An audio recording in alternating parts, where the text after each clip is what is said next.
మేము సొంతంగా పెట్టిన ఈక్విటీ కూడా 22,000 కోట్ల రూపాయలు అప్పులు నగదు, 7,000 కోట్ల రూపాయలు నిర్వహణలో మొత్తం 30,000 కోట్ల రూపాయల ఆస్తిని మేము సృష్టించడం. ఈ రోజు మాకు ప్రతి సంవత్సరం 400 కోట్ల రూపాయల నష్టం వస్తుంది మెట్రో నిర్వహణ. కాబట్టి మేము ఫేజ్ 2 మాకున్న చేదు అనుభవాల దృష్ట్యా ఫేజ్ 2లో మేము భాగస్వాములం కాము అని స్పష్టంగా చెప్పింది.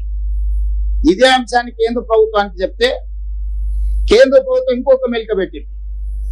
కనీసం వాళ్ళని ఫేజ్ 2 విస్తరించుకోవడానికి సీమ్లెస్ గా ప్రయాణం చేయడానికి వాళ్ళతో ఖచ్చితమైన ఒప్పందం తీసుకొని రండి, అప్పుడు మీకు ఫేజ్ 2కి మేము అనుమతులు ఇవ్వడానికి అవకాశం ఉంటుందని రెండోసారి తిరకాసు పెట్టారు. మళ్ళీ ఎల్ఎన్టీని సంప్రదించినాం. మేము ఆ డెఫినేటివ్ అగ్రిమెంట్ కూడా మేము చెయ్యము, మా సంస్థ మీరేం నిర్మించుకోగలుగుతారో మీరేమైనా నిర్మించుకోండి, మాది మాదే మీది మీదే, మేము భాగస్వాములం కాము, భవిష్యత్తు నిర్వహణలో కూడా మీతో మేము చేరము, మేము దేనికి ఒప్పుకోమని చెప్పి ఎలాంటి స్పష్టంగా తిరస్కరించింది. అప్పుడు మాకున్న ప్రత్యామ్నాయం కేంద్ర ప్రభుత్వాన్ని అడిగినాం. వాళ్ళు భాగస్వామ్యానికి ఒప్పుకోవట్లేదు. ఎలాంటి వాళ్ళు భవిష్యత్తులో మనం విస్తరించడానికి ఎన్ఓసి కూడా ఇస్తలేరు, ఖచ్చితమైన ఒప్పందం కూడా చేస్తలేరు.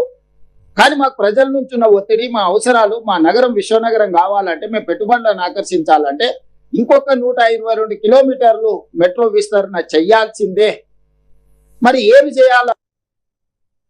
మా అధికారులు, కేంద్ర ప్రభుత్వంలో ఉన్న అధికారులు, ఖట్టర్ గారు, నేను, మిగతా ఎలాంటి వాళ్ళతో చర్చలు చేసినప్పుడు మీకున్న ఏకైక ప్రత్యామ్నాయం మీరు ఎలాంటి సంస్థ నుంచి ఇప్పుడున్న ఎలాంటి మెట్రోని మీరు కొనుగోలు చేయండి రాష్ట్ర ప్రభుత్వం, అప్పుడు మీరు యజమాని అవుతారు. కాబట్టి ఇప్పుడు మీరు ఫేజ్ 2 రాష్ట్ర ప్రభుత్వం కేంద్ర ప్రభుత్వం కలిసి నిర్మాణం చేయాలనుకుంటున్నారు. కాబట్టి ఫేజ్ 1కు మీరే యజమానులైతే ఫేజ్ 2కి కేంద్ర ప్రభుత్వం పెట్టిన అన్ని నిబంధనలకు యజమానులుగా మీరు సంతకం పెట్టచ్చు. అప్పుడు ఫేజ్ 2 కూడా సులభంగా మీకు అనుమతులు వస్తాయి, నిధులు వస్తాయి. దాంతో దాదాపుగా 200 కిలోమీటర్ల మెట్రో హైదరాబాద్ నగరం ప్రజలకు అందుబాటులోకి వస్తుంది. అప్పుడు అంతర్జాతీయ ఎయిర్పోర్ట్ నుంచి అటు మేడ్చల్కు, ఇటు షామీర్పేట్కు, అటు హైటెక్ సిటీ నియోపోలిస్ వరకు, ఇటు చందానగర్ నుంచి దాటుకొని మీకు రామచంద్రాపురం వరకు కానీ, హయత్ నగర్ నుంచి ఎల్బీ నగర్ నుంచి హయత్ నగర్ కానీ, నాగోల్ నుంచి LB Nagar, OSC hospital, Chandrayangutta, Shamshabad international airport వరకు మెట్రో కానీ అన్ని రూట్లు ప్రజలకు అందుబాటులో వస్తుందని చెప్పి మేము స్పష్టంగా ఎల్ఎన్టీతో కూర్చొని కేంద్ర ప్రభుత్వాన్ని కూడా అడిగినాం. మరి మేము కొనుగోలు చేయాలనుకుంటున్నాము, ఎలాంటి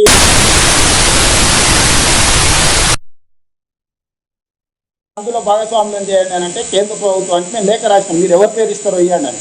ఉత్తరప్రదేశ్ మెట్రో, ఉత్తరప్రదేశ్ రాష్ట్రంలో నిర్వహిస్తున్న మెట్రో ఎండీని సుశీల్ కుమార్ని తెలంగాణ రాష్ట్రం ఎల్ఎన్టీ నుంచి కొనుగోలు చేయాలనుకున్నది అంటే కేంద్ర ప్రభుత్వం తరఫున సభ్యుడిగా పెట్టింది కేంద్ర ప్రభుత్వం.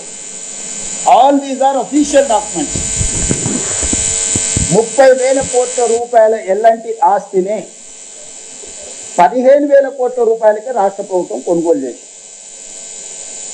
చర్చలు చేసి నెగోషియేట్ చేసి ఆఫీసర్స్ కమిటీ వేసి ఆఫీసర్స్ కమిటీ పైన cabinet sub committee resource mobilisation Bhatti గారిని, ఉత్తమ్ గారిని, శ్రీధర్ బాబు గారిని, జూపల్లి కృష్ణారావు గారిని పెట్టి క్యాబినెట్ సబ్ కమిటీ పెట్టి అక్కడి నుంచి క్యాబినెట్కు తీసుకొచ్చి క్యాబినెట్ నుంచి అసెంబ్లీకి తీసుకొచ్చి 30,000 కోట్ల రూపాయలు నికరంగా పెట్టిన మెట్రోను రాష్ట్ర ప్రభుత్వం మెట్రో ఎల్ఎన్టీని ఒప్పించి 15,000 కోట్ల రూపాయలకి కొనుగోలు చేసింది.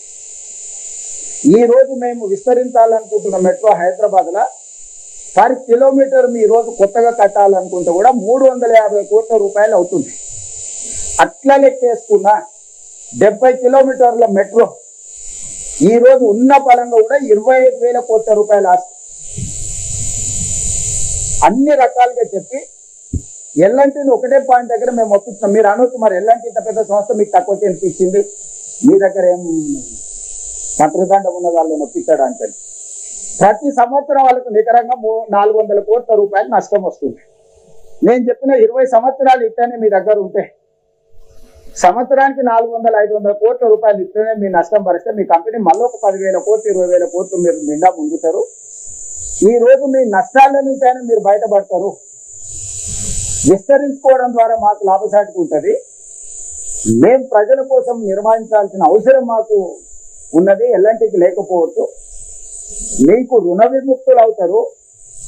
13,600 కోట్లు బ్యాంకులలో వాళ్ళకి అప్పు ఉంది. దీని మీద ఆ అప్పు మీరు ఇమ్మీడియట్ గా రుణ విముక్తి అయిపోతుంది. మీరు ప్రతి సంవత్సరం 400-500 కోట్ల రూపాయల నష్టం కూడా మీకు తగ్గుద్ది. మీ సంస్థ కూడా పరోక్షంగా ఇది లాభమే.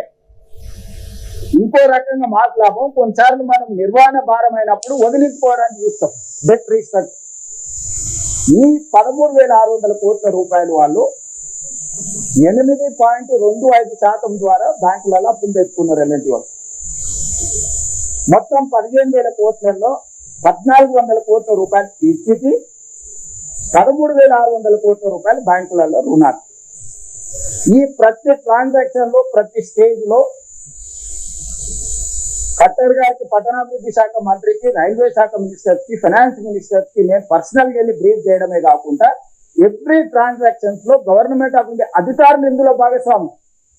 మాకు తెలియదు మీరు ఏం చేసిందని చెప్పడానికి కూడా వీళ్ళే. వీళ్ళతో ఒప్పందం అయిన తర్వాత మేము సంస్థలను సంప్రదించినాం అప్పులు తెచ్చుకోవడానికి. ఆ లోన్ బదిలీ సేమ్ 8.25% రేట్ ఆఫ్ ఇంట్రెస్ట్ తగిన మేము అప్పులు తెచ్చుకుంటే రాష్ట్ర ప్రభుత్వానికి కూడా సేమ్ ఇదే 500 కోట్ల రూపాయల నష్టం ఉంటుంది. నేను గతంలో కేసీఆర్ గారు 11%, 11.5% పిఎఫ్సి, ఆర్ఈసి ద్వారా రేట్ ఆఫ్ ఇంట్రెస్ట్ అప్పులు చేస్తే డెట్ రీస్ట్రక్చర్ మీద 7.25% నేను తగ్గించుకున్నా. దాంతో నాకు కొంత వెసులుబాటు నష్టాలలో ఆ అనుభవంతో మా అధికారులందరినీ మాట్లాడి మనం డెట్ రీస్ట్రక్చర్ చేసుకున్నాము. ఈ మెట్రో లోన్ ని అతి తక్కువ రేట్ ఆఫ్ ఇంట్రెస్ట్ ఎక్కడ దొరుకుతుందో మనం అక్కడ అప్పు తెచ్చుకొని ఈ అప్పును వాళ్ళ ఉన్న అప్పును మనం బ్యాంక్ లో తెచ్చుకొని ఇది అటు బదిలీ చేస్తే మనకు సులువుగా ఇది లాభసాటి వ్యాపారంగా మారుతుందని అంటే రకరకాల సంస్థల్ని సంప్రదించినాం. ఇండియన్ గవర్నమెంట్ అనే సంస్థ ఉంది, Indian railway finance corporation, government of India PSC. ఈ రోజు వాళ్ళు దేశంలో 5 లక్షల కోట్ల రూపాయలు రుణాలు ఇస్తున్నారు. దీనికి ఉన్న ప్రత్యేకత ఏంటంటే రైళ్ల నిర్మాణం కోసం రైల్వే రిలేటెడ్ వాటికి మాత్రమే వీళ్ళు ఫైనాన్స్ చేస్తారు.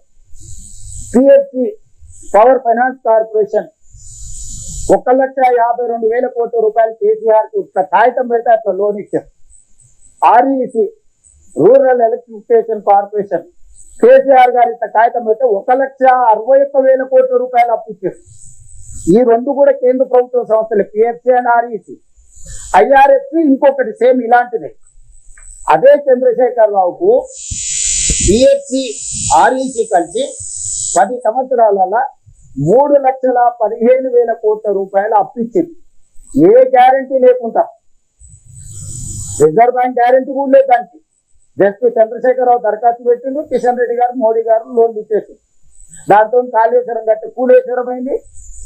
ఇక రకరకాల దాంట్లో 3,15,000 కోట్ల రూపాయలు అవలీలగా మూడో కంటికి తెలవకుండా 3,15,000 కోట్ల రూపాయలు అప్పిచ్చారు. దానికి కేసీఆర్ చెల్లించిన ఇంట్రెస్ట్ ఎంత అంటే 11.5% highest. The lowest is 9.5, the highest is 11.5. ఇంత అడ్డగోలుగా బాధ్యతారహితంగా 3,15,000 కోట్ల రూపాయలు ఓన్లీ 2 కార్పొరేషన్స్ నేను చెప్పేది. ఈ 2 కూడా కేంద్ర ప్రభుత్వాన్ని. ఇప్పుడు నేను 3వ కార్పొరేషన్ సంప్రదించిన, they are dedicated for railway construction.